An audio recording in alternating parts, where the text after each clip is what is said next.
In Washington, the president talked about construction sites and political rivals. In Jerusalem, the prime minister sat in a war room for 5 hours. The Air Force chief, the intelligence chief, the IDF chief of staff.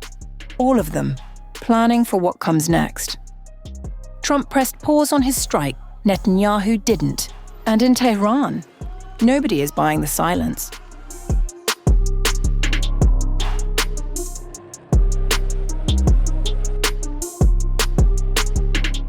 Trump called off a strike on Iran. Israel, as things stand, does not plan to stand down. While Trump was giving reporters a vague timeline outside a White House construction site, Netanyahu had already spent the previous night in a security meeting that ran nearly 5 hours. The IDF chief of staff, the Air Force chief, the head of military intelligence, and the head of the operations directorate were all in the room. Netanyahu also cancelled his court testimony scheduled for May 20th, with no objection from the prosecution. The purpose, according to a Channel 12 report, was full preparedness for an American strike. I hope we don't have to do the one, but we may have to give him another big hit.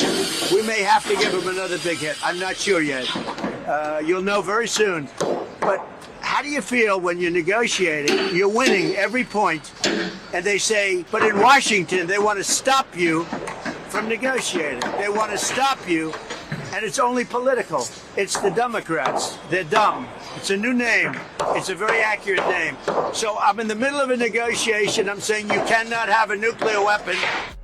Channel 12 reported that Israeli officials privately assessed that Trump's decision to pause had actually narrowed his own options.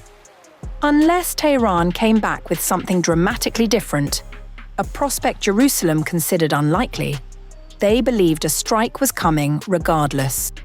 They have nuclear on their mind, and we're not going to let them have a nuclear weapon, and we've done a hell of a job, and I think we're going to be finished with that very quickly, and they won't have a nuclear weapon, and hopefully we're going to get it done in a very nice manner.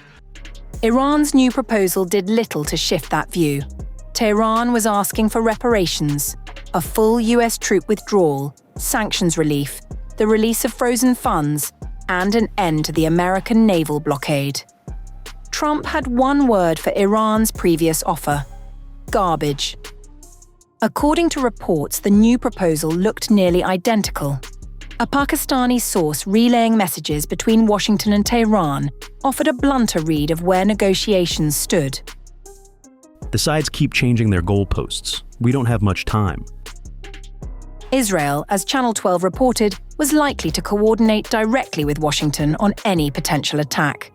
The 5-hour meeting, the cancelled court date, the quiet expectation in Jerusalem that diplomacy was running out of road, none of it suggested a country that believed the pause would last.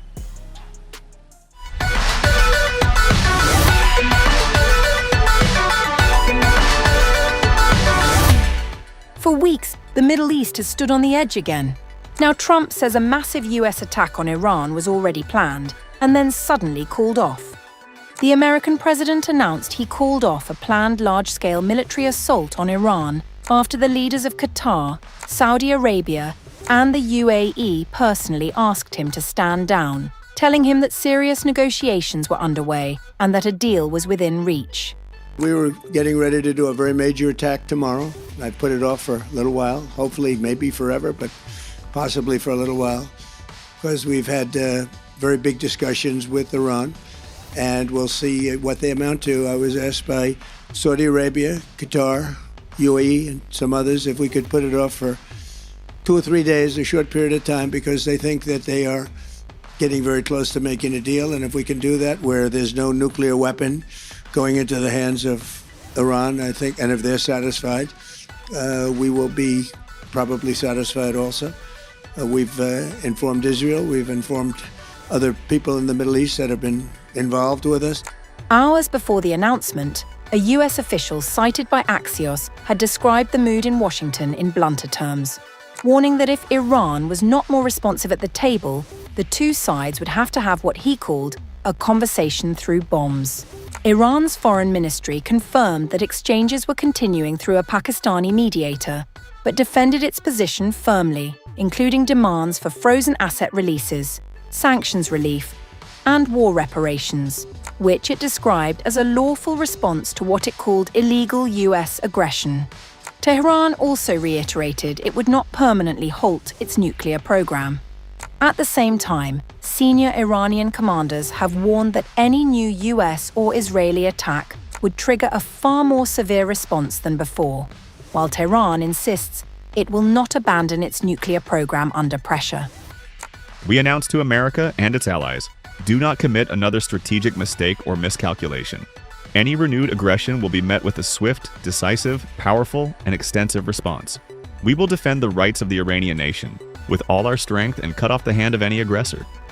Mohsen Rezai, a senior advisor to Mojtaba Khamenei, has stated that the iron fist of Iran's powerful armed forces and the resolute Iranian nation will compel the United States to retreat and surrender. U.S. President Donald Trump sets a deadline for a military strike and then cancels it himself in the vain hope of forcing the Iranian nation and officials to surrender.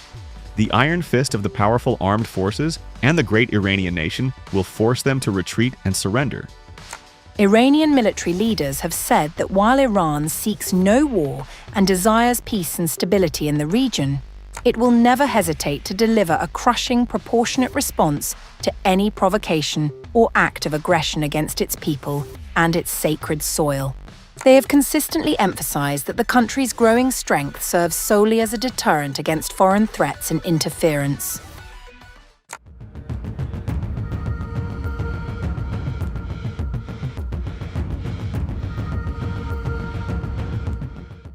The ceasefire is holding, at least for now. Officially, the war has paused. Unofficially, preparations for another round of conflict appear to be accelerating. Behind closed doors, the machinery of war is moving again. The New York Times reported on May 15th, citing two Middle East officials, that Israel and the United States are in their most intense preparations since the April ceasefire for a possible return to strikes against Iran as early as next week.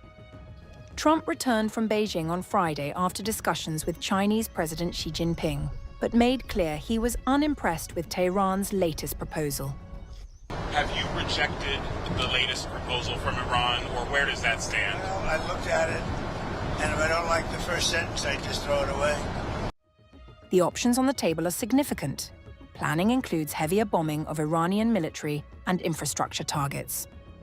A second option would send special operations troops into Iran to extract nuclear material buried beneath the Isfahan atomic site, a mission that would require thousands of supporting forces and risk direct combat with Iranian ground troops.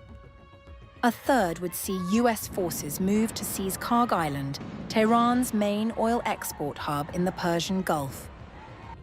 The Pentagon says it is prepared.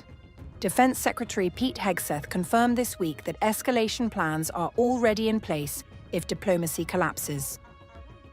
More than 50,000 US troops remain deployed across the region alongside 2 aircraft carriers, advanced fighter squadrons and long-range strike assets.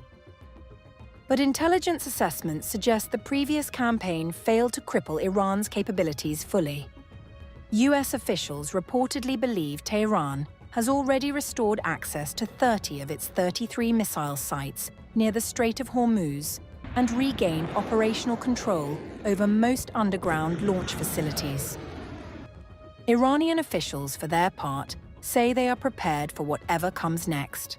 Parliament Speaker Mohammad Bagher Ghalibaf wrote on social media this week that Iranian armed forces were ready to deliver what he called a well-deserved response to any aggression, adding that his government was prepared for all options.